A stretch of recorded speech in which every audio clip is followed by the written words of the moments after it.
Hello all, Shadwell here, ready to talk about the next film in my collection, Don Juan DeMarco from 1994. It's directed by Jeremy Levin and stars Johnny Depp and Marlon Brando. Okay, I'll admit it, this is another one of those rare films in my collection that have been sitting in there for practically ever and I've never seen it before. In this film's case, it was because it was super cheap and I'd heard good things. But I've never watched it until now. And I have to admit that I liked it, which surprises me because I was ready to not like it because Johnny Depp is not the same now as he was in 1994, and so to relive those heydays of Johnny's career is strange to say the least. Don Juan DeMarco tells of a man, Depp, who believes himself to be the mythical lover Don Juan, the psychiatrist played by Brando, rest in peace, who is charged with curing him of his delusions, and the psychiatrist's wife, played by Faye Dunaway, who exists solely for the psychiatrist to work off his rocks after hearing Don Juan's charged tale of origin each day.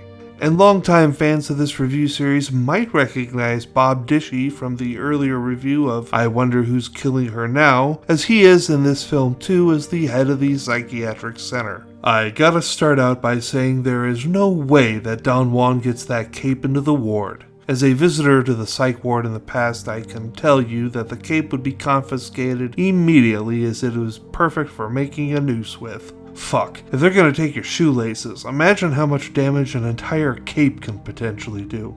Anyway, this movie is good enough. It is, at its core, comedic in nature, and I like that for sure. However, the ending depresses the fuck out of me. Even though it is painted as a happy ending, it is ever so obvious that the exact opposite of Brando's psychiatrist's evaluation of the situation is what actually went on after Don Juan's 10-day card is up. I guess it could have been a lot worse, as I was expecting Brando to uncover the reality behind Don Juan's past to be a tragic, painful, traumatic parallel to the events of his origin, as he has been spinning it to Brando's psychiatrist character. Also, am I just crazy, or does Brando not make a very convincing psychiatrist? I don't know what it is, but when I watch this movie and he puts on his acting suspenders, every time I was like, no, this is wrong, this isn't right. He just doesn't play the part right in some way, and I can't put my finger on it.